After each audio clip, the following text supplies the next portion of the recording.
Okay. Today I will speak about a subject that is not related to representation of a real semi-simple Lie group. But before start speaking about this subject, I have written on this blackboard one example that show you how, even if I'm not, I'm mostly a geometer that try to use a method of symplectic geometry in a process of quantization to understand the question of representation theory. But I have read a lot of the paper of Toshi, and one here you have an example where a result of the classical side, I mean on the manifold, is strongly influenced by a classical Toshi result. So this is a result of 98 that says that when you have an admissible representation of a compact Lie group, K, when you take a smaller compact Lie group, you have a criteria of admissibility that is related to the you take the orthogonal of the small Lie algebra, you take the adjoint of action of K, and you intersect with the asymptotic support of the representation. Okay? And if it's 0, it's a criteria of admissibility. And the idea is a phenomenon of the constant side. It's nice to have the same kind of phenomena in the classical side. And here, I should stress that in the classical side, this condition of admissibility is the condition of properness of the moment map. Okay? And then it's when you saw that, it's natural to have the same property. I mean, if it's proper for the big group, you have a criteria of properness of the moment map for the small group, and the same. You take the same stuff here. And here, what I call delta K of M is what we call the moment polytope. It's a polytope which is in a Weil chamber. And usually this, when M is non-compact, this is non-compact, so you have a non-zero asymptotic support. Okay? And you can, if you are not familiar with the question of quantization, usually you want to go this way, and there are an easy example where you see that in fact in some cases these results are exactly the same. If you take M, just a vector space, okay, a complex vector space where K act, okay, and here the quantization of vector space, the most basic one, quantization, the quantization of M is a symmetric algebra of V. Okay, and here it's easy to see that so this is I should not put V. No, it's okay. This is my P. And now it's easy to see that P is admissible if only if the moment map here is proper. Okay? And here it's easy to see that the asymptotic support of P here is exactly the same than the asymptotic of the moment map. Okay? So in fact, these two objects in this particular situation are exactly the same. So it's just to give an example where a property of representation can give you idea in something that is related. So thank you, Toshi, for your theorem. Now, today I will speak of something a bit different. Thank you. It's I will speak about a convex polyhedral cone that you can find in natural context that are associated to the basic representation of a compact Lie group. Okay? Donc I will this is the plan. So I will introduce this, how to define this cone. In all the talk, I will speak of 3 specific cones. The most well-known cone, which is the horn cone, and I will speak about 2 other cones, when that is a singular Hort cone, and the other, I didn't find a name, which is the relation between the eigenvalue and singular value. And we will see 2 methods. In fact, there is to find the inequalities that define the cone. I use tools between symplectic geometry and invariant GIT. And I will explain the first tools that you can use to find this moment polytope in the real symplectic geometry. I should explain what I mean real, because I mean, of course, when you are in symplectic geometry, you are speaking of real symplectic manifold, but real is more in the ATIA sense. Real means that on your manifold, that is symplectic, that you have an involution. And what is real is the fixed point set of the involution. Okay. And so we will see that there is an important theorem in this context due to Jamar in 20 years ago. But I will explain why even this very nice theorem, it is not effective, because we'll explain why. And so I will after explain what kind of general result I have obtained for isotropy representation of Riemannian symmetric space. And I hope I have just 1 page to explain the key point to obtain this inequality is the Kirwan-Ness stratification, which is a classical tool in JT. Okay. So, polar representation are specific objects you find in literature. Me, when I speak about polar, it's just because I want to stress this property. You have a vector space, a real vector space, and a representation of an action of a compact Lie group on it. And we are interested by vector space where the orbit of K and V are parameterized very simply. You have a convex cone that is in V, and such that each orbit intersects the convex cone in one time. And we will always look at such example. Okay. And when you have that, you have a natural map, lambda rho, that at V, you send the unique element that is in the orbit going through the point. And here, we have the classical example. So I write it down. You have a UN acting on the emission matrices.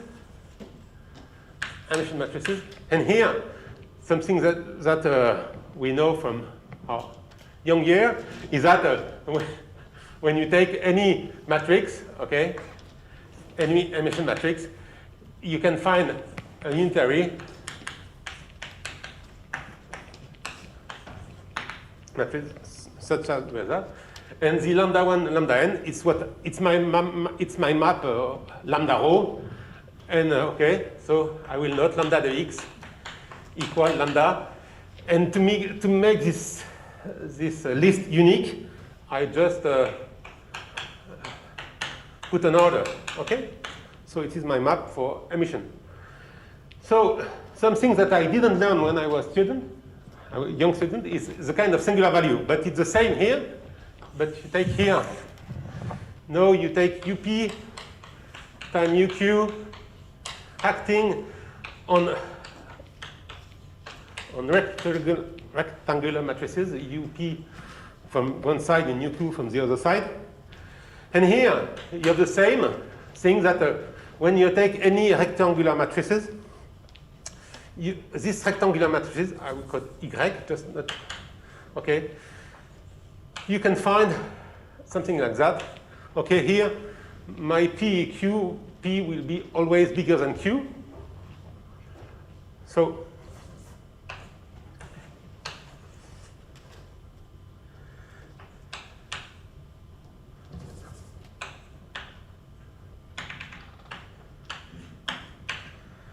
okay. So the fact here is that if you take any rectangular matrices, there is a way to factorize this matrix by a unitary matrix of size P and Q. PQ, yeah, P and Q. And here, this matrix of size PQ, you have a block, lower block, which is 0. And here you have a matrix of size QQ. And here you have an anti-diagonal.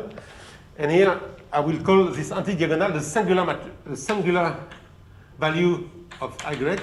And here you order them, but you have something that you didn't have here, is that you have another condition, everything is positive. So this is less classical, but and the point, and it's easy to see that what's the relation between the singular value and here is that it can be even the definition. The if singular value of Y is just the square root of the if eigenvalue of PQ. Yes. Okay. It can be the definition, but still you can define that. But the point is that. So here it's the same. You see that when you take the set of matrix like that with this condition, it's a convex cone in the matrix, and you have the same thing. And of course, we have what we know, since we're here, that if we take the adjoint action of a compact Lie group, the adjoint orbits are parameterized by a Weil chamber. And so, finally, as most of you have seen, that all the examples are in one example, is that all these examples are isotropy representation of Riemannian symmetric space. Okay. So these are the kind of space that I'm looking. Now the idea is to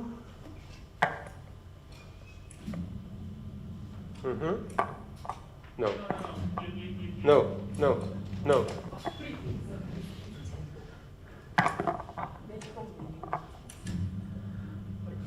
I try, but okay, no, I will. It's easier. Okay.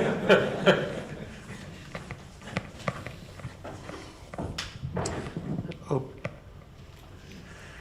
So I will just explain this setting. Is that you have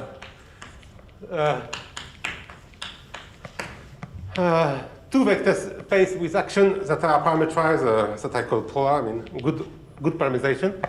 And the idea is that you have a linear map here. It's in the good order, yes. And what we want is that this linear map, what we want that is, if you take the image of an orbit here, it's a union of orbit, okay? It's what we want.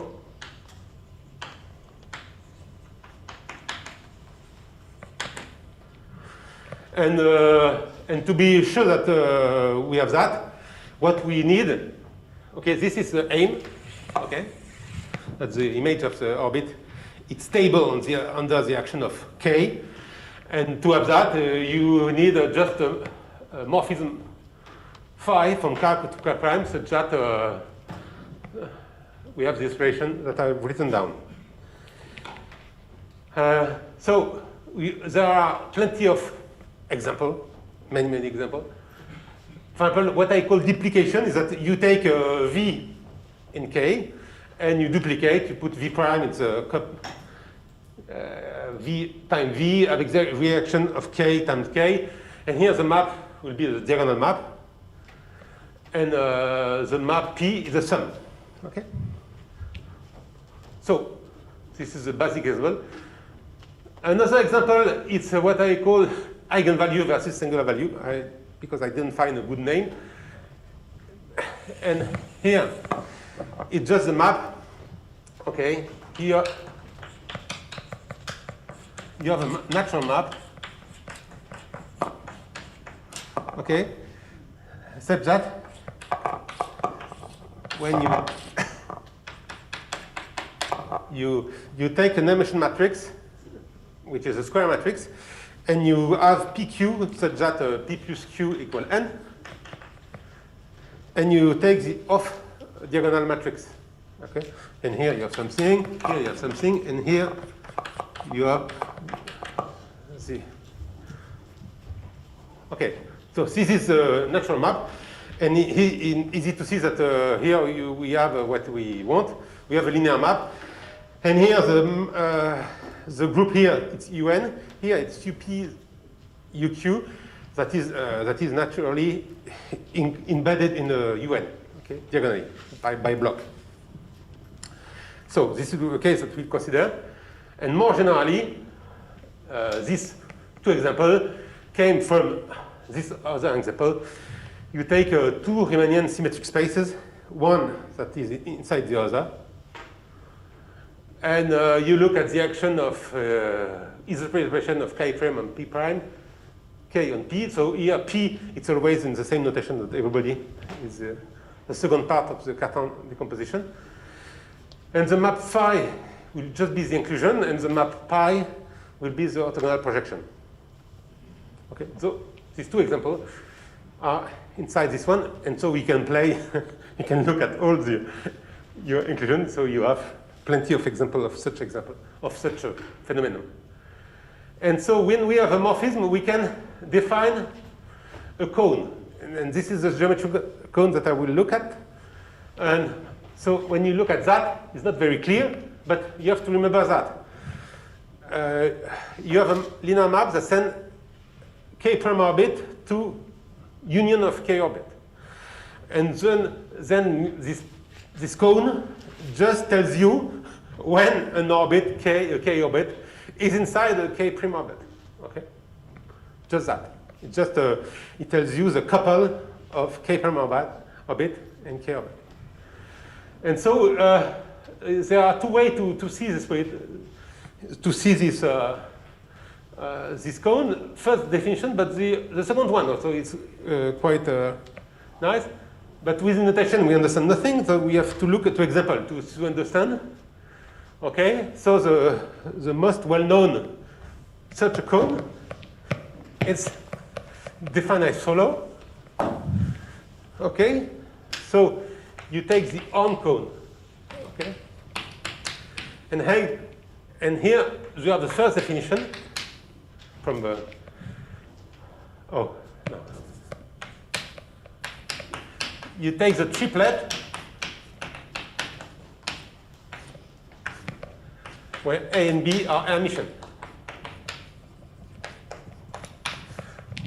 Okay, and here you recognize that the case of duplication. I mean, you remember that the map was just the sum. So you want to understand when you have a K orbit of Hermitian matrix, another K orbit of Hermitian matrix, what are the eigenvalue of the sum of this K orbit. Okay. So this is one way to define, but if I take the other definition just to be familiar with, what you do is that you take elements that are in what I call, I should have said Rn plus. So Rn plus is just this cone, okay, of any plate that are. And what I ask, when you have when you have such an element, you can form the diagonal matrix defined by lambda, the diagonal matrix defined by mu, the diagonal matrix. And what you ask is that when you take the orbit, and here I put d nu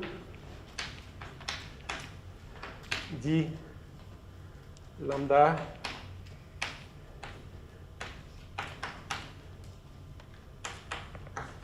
okay. So what this is just the adjunct direction. So this is the orbit, which are the matrix of spectrum nu. This is the matrix of spectrum lambda. This is the matrix of spectrum nu. And so the idea is the sum. You take a do matrix of specific spectrum. You want to know what are the potential spectrum of the sum. So, and we can do that with the three examples that I have defined before. You do the same with the singular value. And when you have singular matrices, you can sum them, and you want to link between the singular value of the sum and the singular value of the first matrices. And we can do also with my off-diagonal projection. I want to understand the link between the eigenvalue of dimensional matrices and the singular value of its off-diagonal block.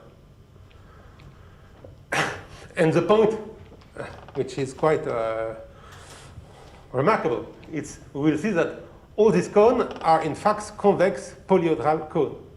I mean, convex cone, I mean, which is not transparent in the. So we will first speak about the on cone because it's the most well known and the most studied. Okay, the studied of the Earth cone. Donc, we want to understand the link between, as I said, the spectra of two matrices and the spectra of the sum. And so you have plenty. Okay, the first relation, which is always noted, is one of Weil in 32, 49, Kaifan, Litsky, Fried. But the big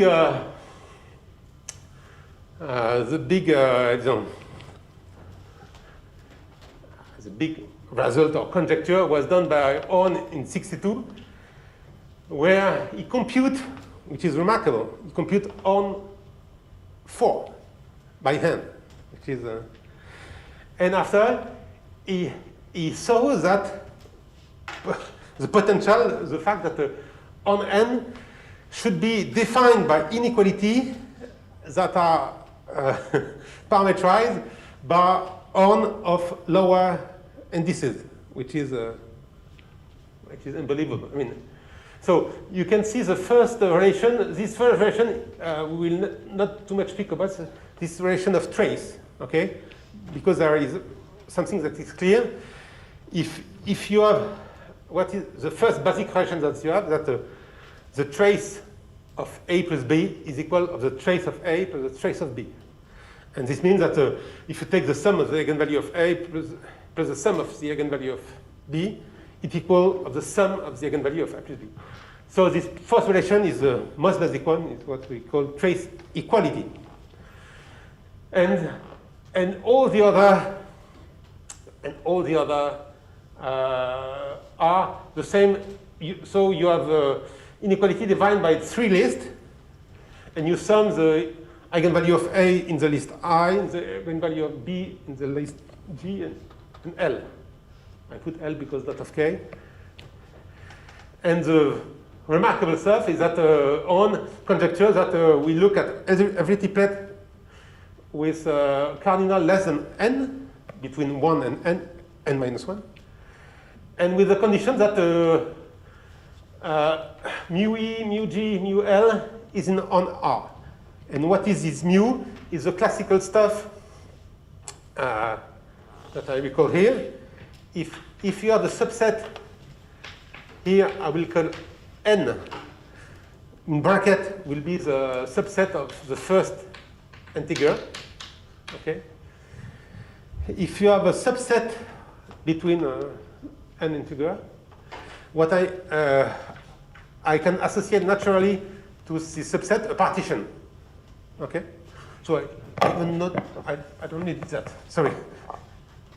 I don't care about that. you have a finite subset of cardinal R, okay, associate to that a partition. What is a partition? Is a decreasing sequence of non-negative integer. So you call I E1 I, and see mu of I will be, I put it more like here. So this is what we call a partition.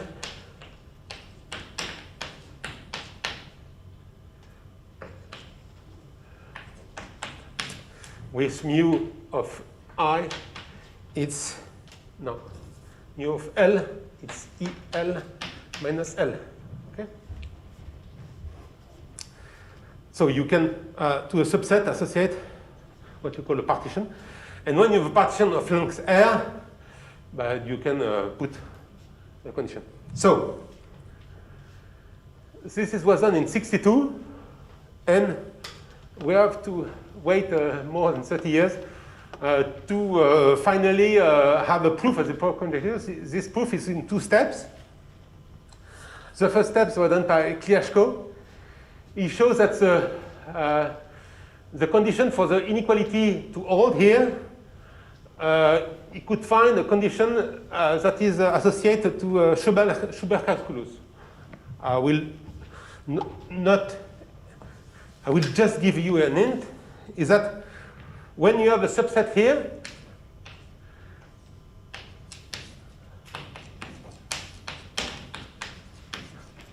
okay, of cardinal R, sorry, cardinal R, you take what I call GRN, it's a Grassmannian of r-dimensional plane, r-dimensional vector space in Cn, and we know that this Grassmannian has a cellular decomposition parameterized by the subset of 1n, okay?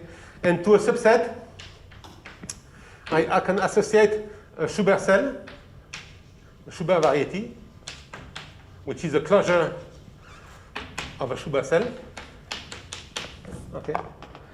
And the standard factor of complex geometry tells you that when you have a subvariety, not smooth, but in a smooth manifold, it had a canonical, canonical Thom form, if you will, in the context of smooth geometry, okay, which lies in the cohomology of the Grassmannian.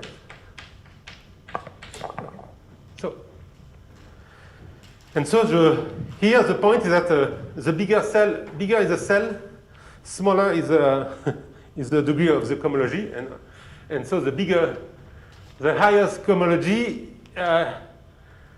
of the Grassmannian, the basis is the cohomology of the cell of 0 dimension, the point. Okay. And I0, G0L, I will explain after what is that. It's just to say that you have a cohomological condition. And the cohomological condition is that you can attach to EGL some well-defined canonical cohomology class, and you want the product of the cohomology class is a multiple of the highest degree. So this is, and to find that, the proof of Kobayashi is exactly, it's using all the power of GIT. Okay?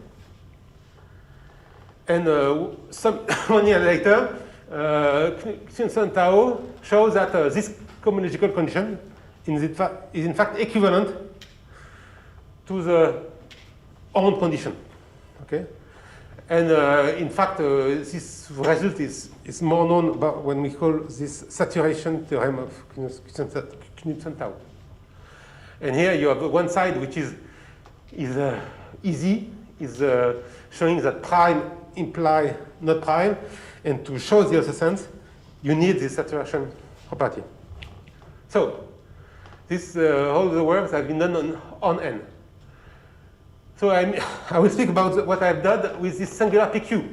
So I recall my object, P is larger than Q, U PQ acts. You take the singular ocone. So here I will define by a symbol here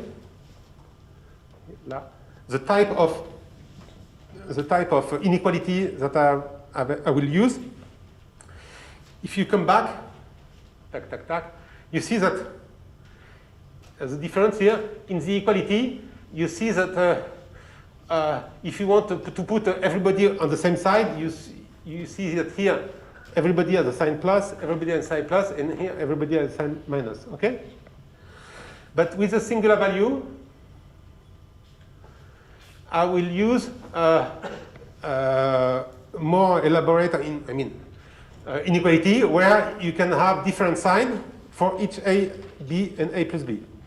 And this, to define the sign, I will speak about polarized set. I mean, I have subset, but divide in two disjoint subset. One where I will assign plus, and one other where I assign minus. Okay. And I will define when I have three polarized subset. I can define by this formula an inequality. And so something that I will not too much explain. When I have a polarized subset of Q, I can define two subsets in the size P plus Q. I take the first is easy to define.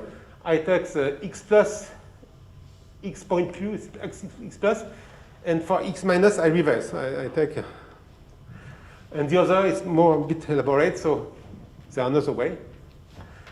I remind you that we have a natural involution in duality involution, and here it's what I found.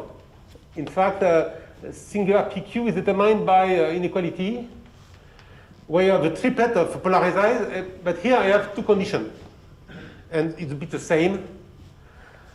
It's natural when you see these two stuff. It's to say it's a bit different because here you see there is that. No, sorry. Here, what I mean by that, one R is just the vector with 1, 1, 1, 1, 1. Okay, and I didn't have that with my own condition, mu E, mu G, mu K, and here just to tell you that there is a difference.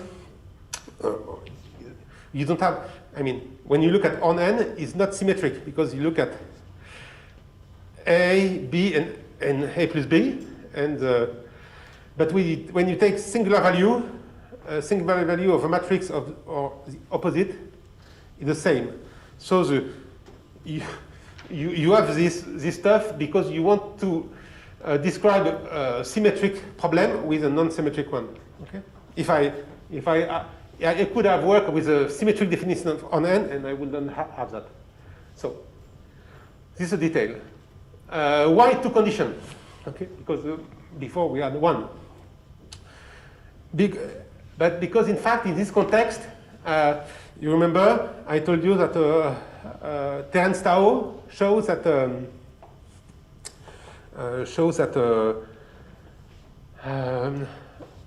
with the saturation property, the cohomological condition was the same than the condition of on. And here, in fact, this two condition is equivalent to one cohomological condition, one that I will not explain. Just here, for the on condition, we were working with the Grassmannian, just one subspace. But here we work with the two-step flag variety. So we have two subspace, one of dimension R and one of dimension n minus 1. You have, and so we can show that for polarized subset, you can define a cohomology class, also defined by cellular decomposition. And this dot, it's a bit something that we will see later. It's what we call the Bel-Calais-Kumar product. It's is the refinement of the usual product. When you kill some, okay? What you have to have in mind that the condition without the dot, with the dot, is stronger than the condition with the usual product.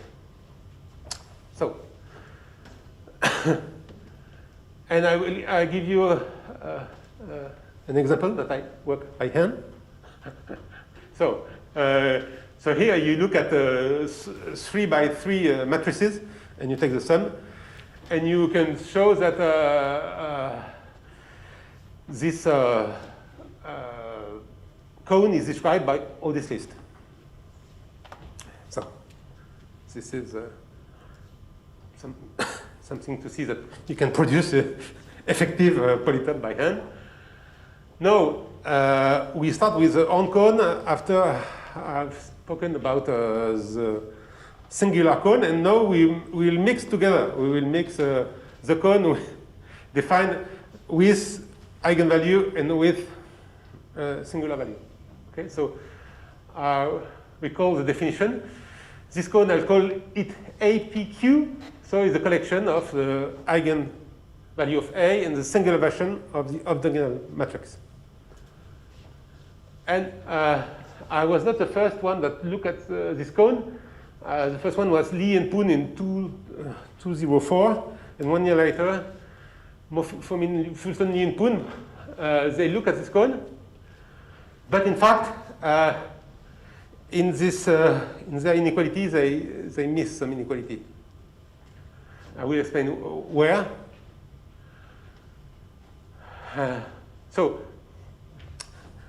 Here, I show you example, and at the end, I will give you a general formula that gives you all the example. Okay, and all the point that even when you have the general formula, when you take an example, it's a bit. It takes some time to so. And here, okay. So sorry. I said that when I have a subset, when I put 0, is that I said that if you have a subset, E0 will be just n plus man minus E. Okay, it's a subset. When you have a subset lying in the first n integer, E0 is just when you flip up. Okay, and the relation is like that. So when you have you have a sign, okay, I, you have plus, G0 minus, and here you have some sign. Now you have to remember that the eigenvalue, it's n element, the singular value, there are q element, less. And here, it's the reason why k, EGK is subset of 1n. So you have to intersect k with the first q integer, and intersect the flip one, q0, with the first k integer. And we have this relation, and you have here one relation. In fact, in this case, we have also 2 relations, but it's sufficient with that.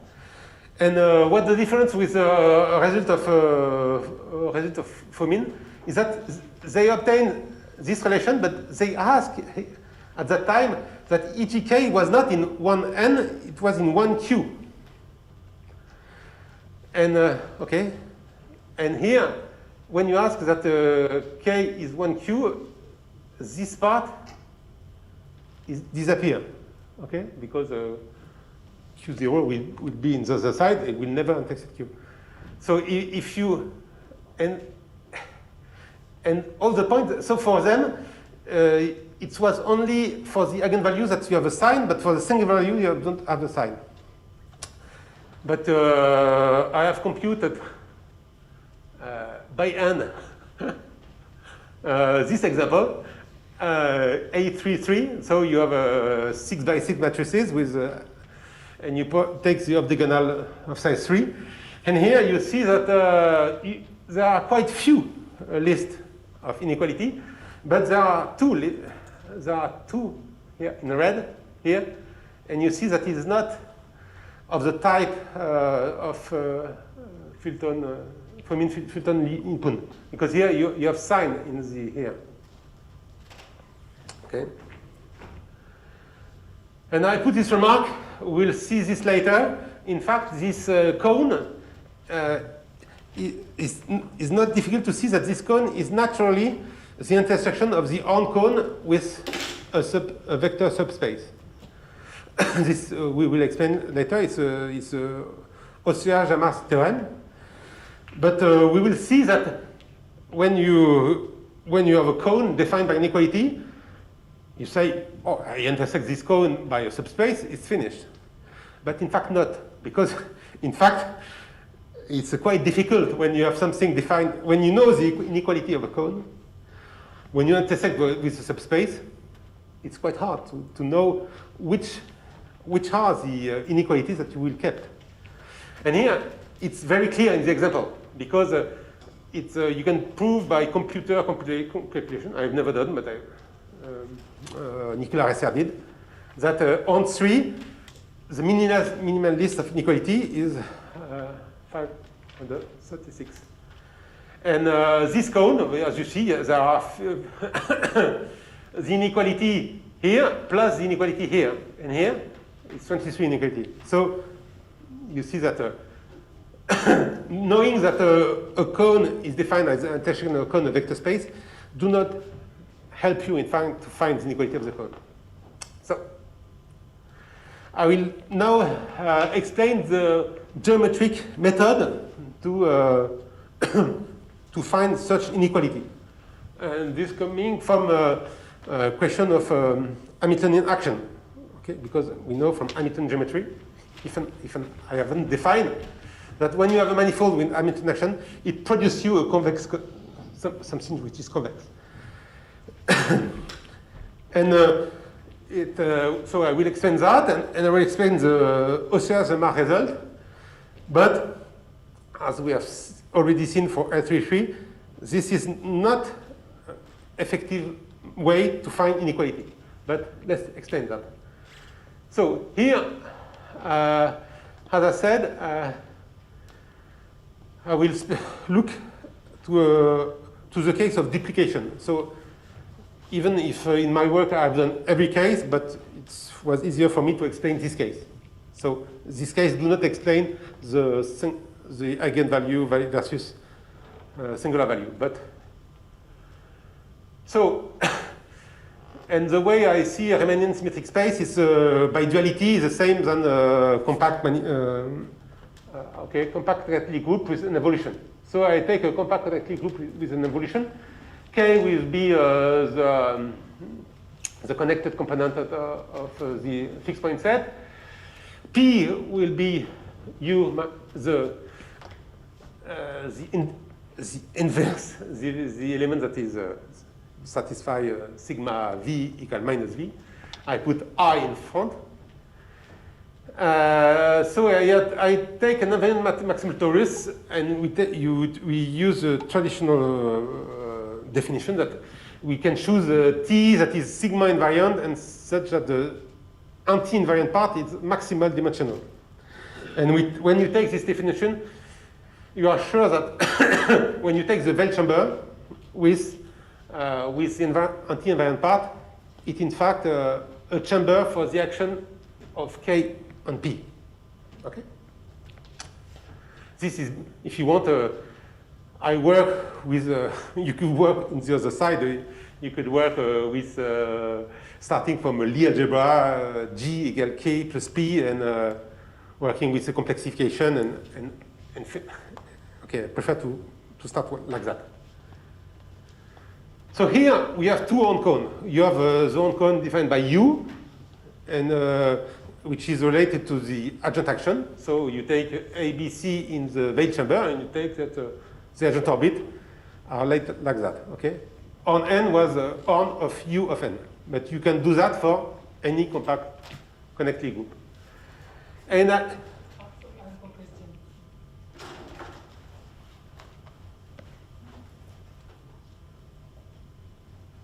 question. Sorry, I have a question that can we take a Welt chamber the specific one was? No, you don't care. No. Oh, really? So, For here you care because you take a Welt chamber such that when you intersect with t minus, which is adapted to the involution, you have a way to define to have such that you want that you want that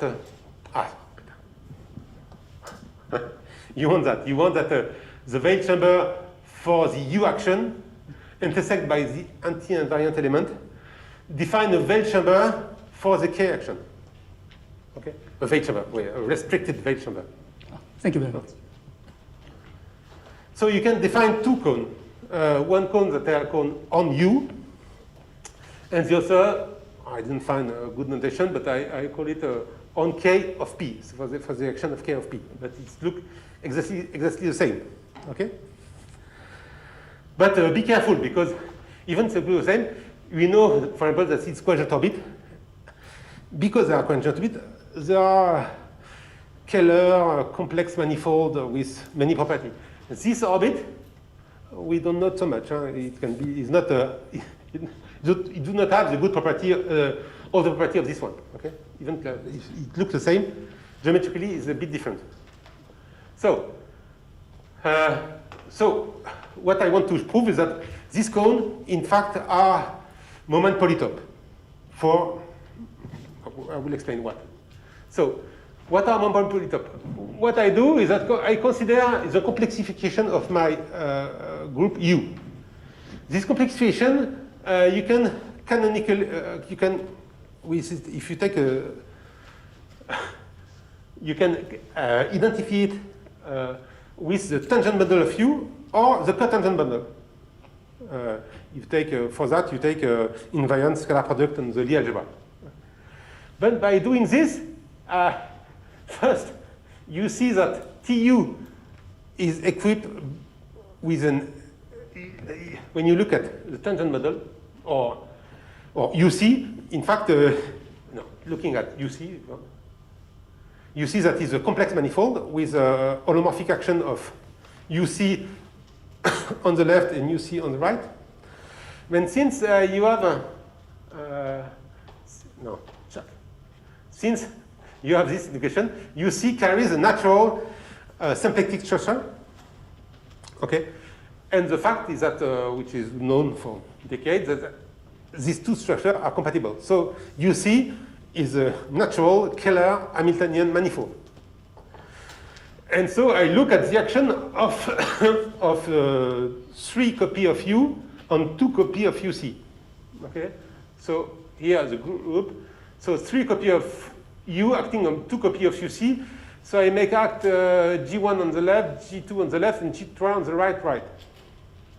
So it's an action Hamiltonian.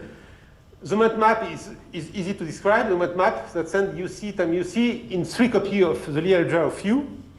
So you take this kind of formula, and here it's adjunct action, the sum. You have a moment map, and the moment polytope is by definition the image of the map. You want to know the orbit in the image. So the way is that you take the image and intersect by 3 copies of Welt chamber. And it's quite easy to see that, in fact, this moment polytope is, in fact, on U. So the next page, we will speak what I mean by real symplectic geometry. Real symplectic geometry is that you take this geometric setting, and you remember that we have an involution on U. And when you have an involution on U, it gives you an antilinear involution on UC. And so now you have one data more, is that you have Hamiltonian action, but with involution, anti-involution on UC, so anti-involution on the groups that acts on the manifold. And this is what I mean by real moment polytope. So, okay, I put sigma C, the antilinear evolution, and I define so the relate object. The connected component of the, I call it G, it's a real reductive group, with maximal compact group K, which is the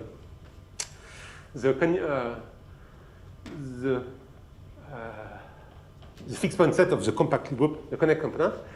So I take the Cartan equation, and my P is exactly what I call this I U minus sigma. Okay? And now, before it was UC times UC that was acting.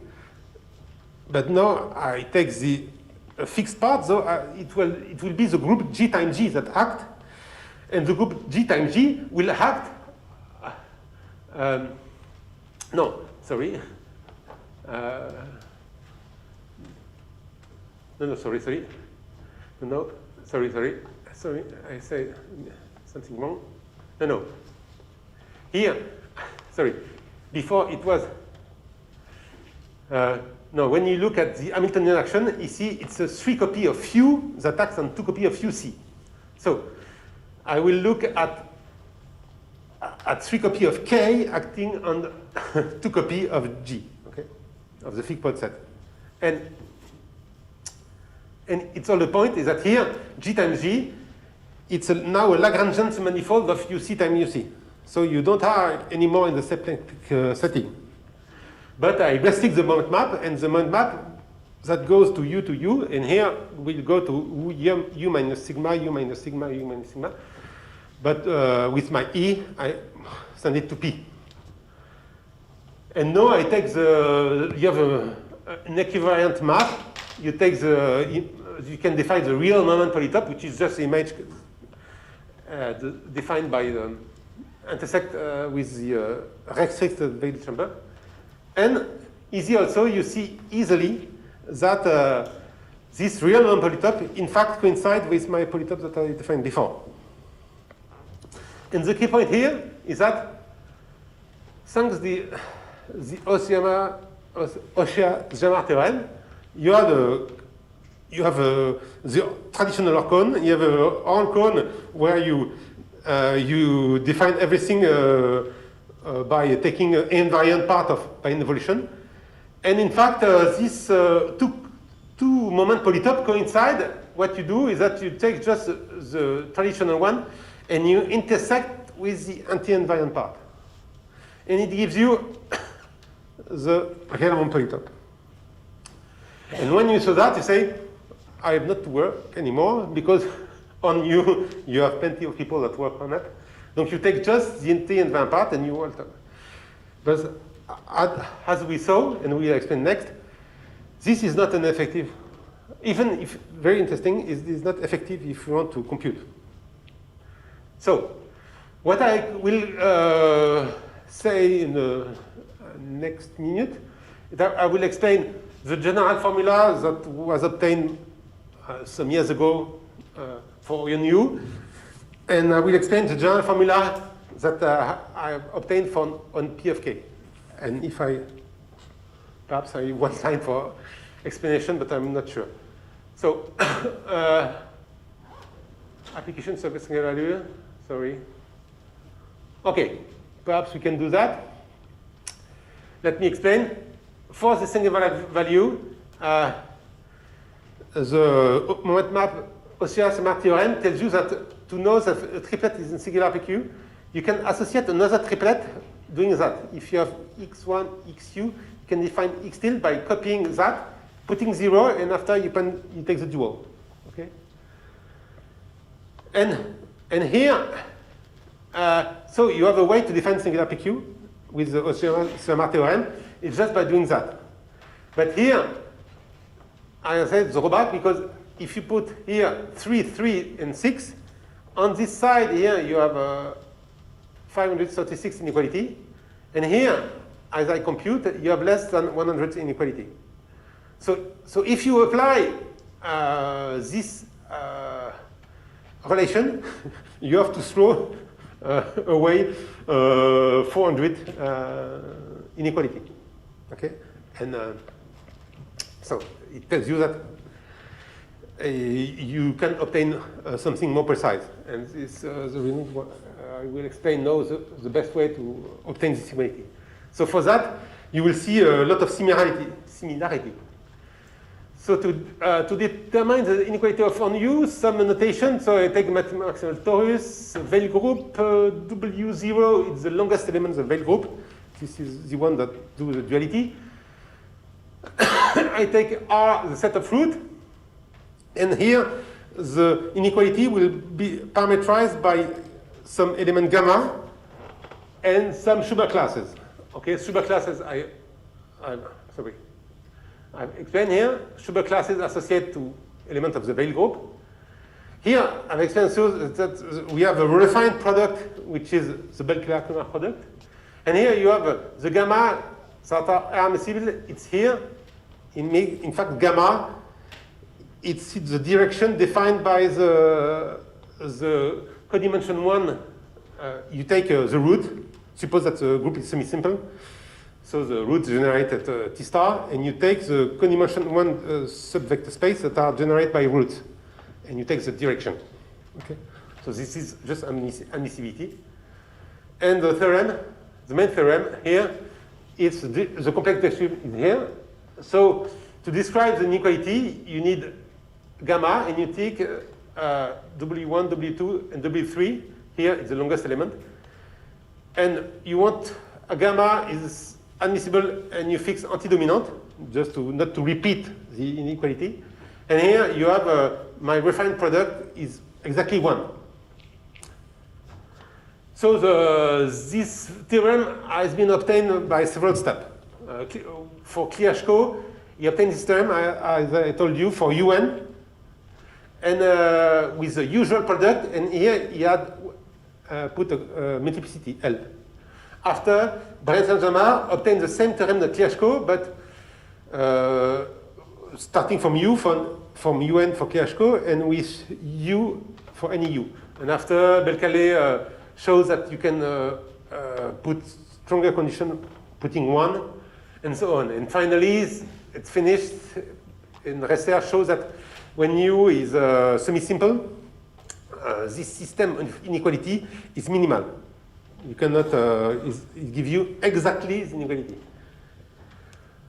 So I finish with, you will see what I have obtained in my last paper. You have exactly something which looks similar, but we have to replace by everything with restrict root system. Okay? So I looked at the action of A on G. You have a restricted root system. So the sigma admissibility is the same. You take the same condition. You take the direction of a subvector space of codimension 1 orthogonal.